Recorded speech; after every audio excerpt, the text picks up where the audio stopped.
Hi everyone, Arnold here, santamuertemagic.com. Thank you so much for tuning in. In today's video, I'd like to talk about purity and authenticity in Santa Muerte Magic. One thing I get asked a lot about, one thing I read a lot about on the internet, is people who want to know about what is traditional Santa Muerte magic. How is it actually practiced in Mexico? How do the Mexicans do it? What would be considered true devotion? And before I talk about the spiritual aspects of that question, I'd like to speak a little bit about Mexico historically. And historically, the Mexicans have embraced what is known as mestizo culture, which is a mixed culture. Mexico has, for many years, been a place where people from all over the world were welcomed for various reasons. So there are communities of African Mexicans who are in Mexico as a result of the slave trade in the United States. The Mexican government had a policy of not returning fugitive slaves back to their masters in the American South. So Mexico provided a bit of a safe haven.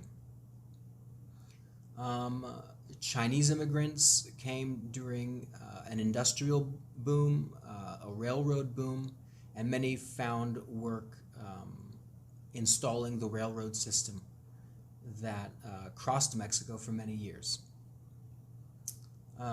There are communities of Irish Mexicans. These are actually the descendants generally, these are the descendants of what is known as the Batallón de San Patricio. This is the Battalion of St. Patrick. And these Mexicans come from people who were formerly Irish American, but when the United States government went to war with Mexico after the annexation of Texas, the Texas territory, the Irish Americans in the United States, who were predominantly Catholic, basically sided with the predominantly Catholic Mexicans south of the border. It was a matter of faith. The United States at the time was largely Protestant, and Protestants and Catholics have a long history of not getting along. So the Irish Americans went south to fight alongside their Catholic brothers and sisters. And there are all sorts of examples. That doesn't even take into account the Latin Americans from South America. So this, I tell you, to illustrate the type of mixing and blending that occurs in Mexico, especially in the cities. Because of all that mixing and blending, it has created this, and because of the spiritual practices and folk practices of Mexican people in general, it's created this amazing blend of folklore and spiritual practices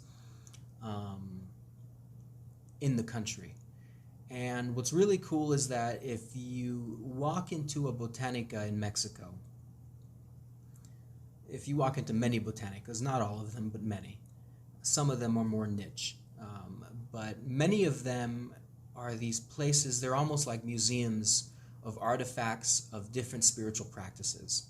So when I would go to the Santa Muerte altar that was located in the botanicas of Tijuana, where I lived, I would see on the shelves depictions of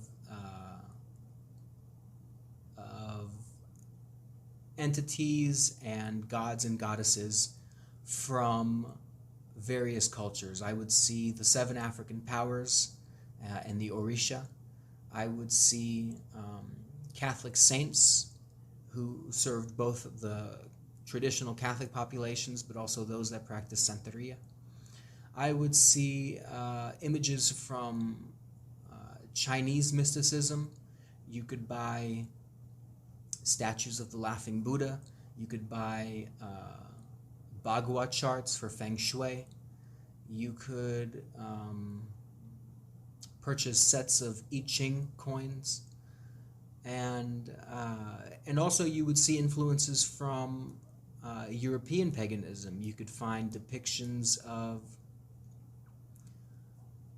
ancient Norse and Greek and Roman deities. You could find books on how to work with and communicate with trolls and the Fae. All sorts of ideas were present in these places. And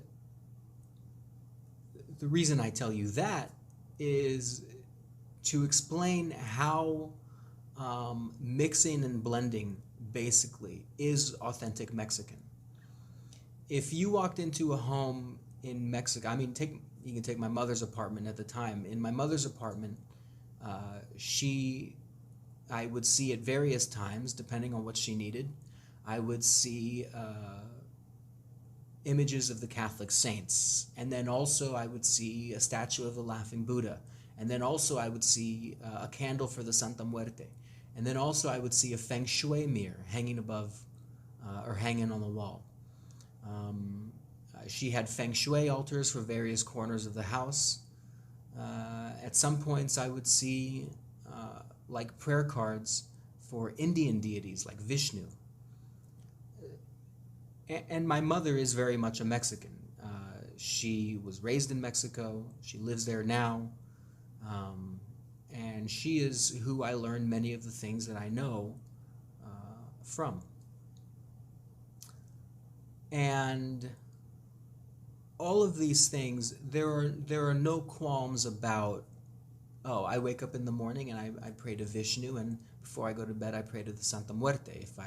If I need help with love, I'm going to set up the Feng Shui altar in this corner, and if I need, if I want to read the tarot cards in the afternoon, great, sounds good, you know. And then when she walks by a Catholic church, she'll make the sign of the cross. It's a very open and mixed practice, which is very much Mexican. And so that's why when I tell people about what is true Santa Muerte devotion, or what is authentic Santa Muerte magic, I try to explain to them this idea of mestizo, or blending, mixing. And I encourage people, I encourage people to look within themselves, to look into their own histories, and if they have any questions about how they should approach the Santa Muerte, a good place to start is with what they know. If you're wondering, how do I communicate with Santa Muerte, I would ask you, well, what spiritual beliefs do you know of from your own culture, and how do they do it?